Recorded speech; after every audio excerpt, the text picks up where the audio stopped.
In this video, we want to see how to change a repeating decimal to a fraction. So I want to know if 0.7 repeating, if that's a rational number.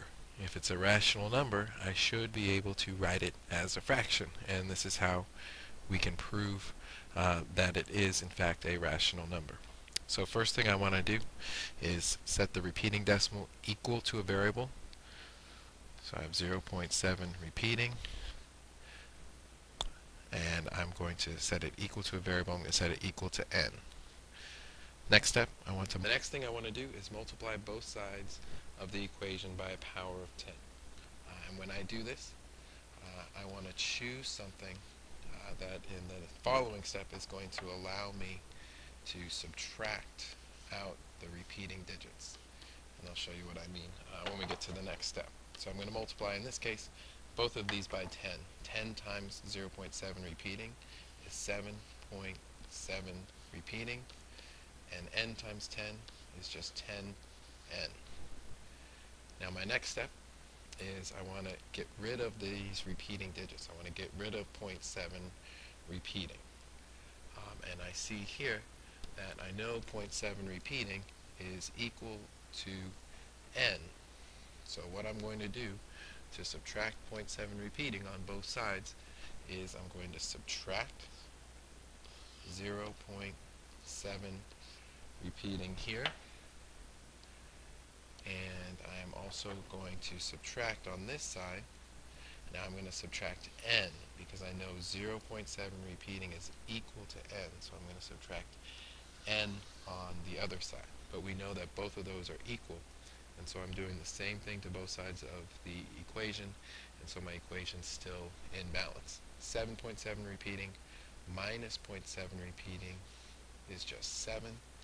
10n minus n, remember there is the understood coefficient of 1 there, so 10n minus 1n is 9n. And the final step, I just want to isolate my variable and simplify my fraction if I need to. So how do I get n all by itself? I have to divide both sides by 9. On my left side, I get 7/9, and on my right side, I get n. So 7/9 is equal to n. And if you get a calculator and you divide 7 divided by 9, you'll find out that it's 0.7 repeating.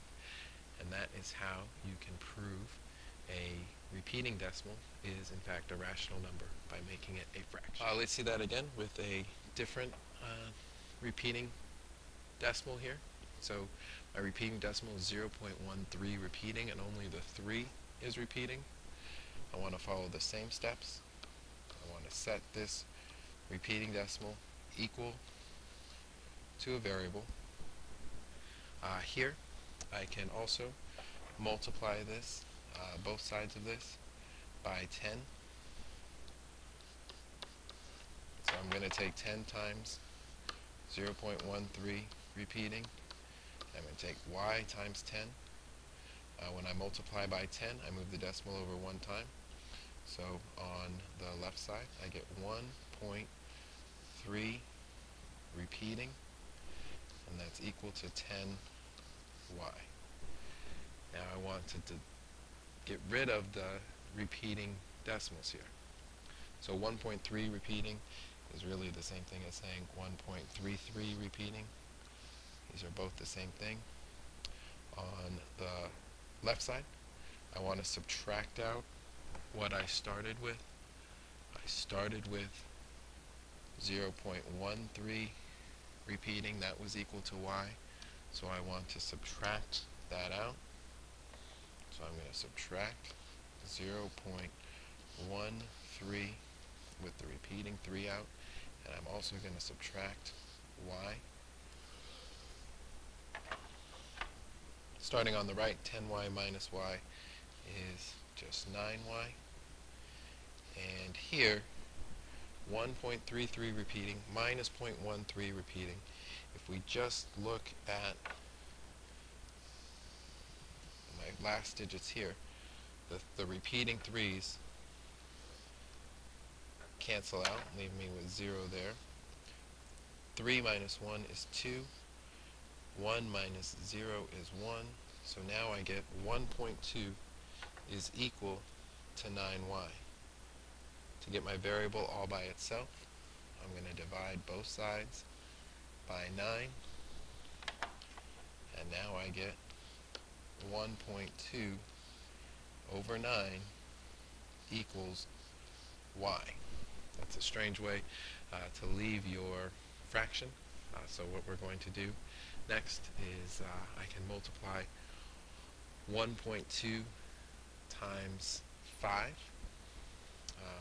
So I can multiply this times 5 and multiply this times 5.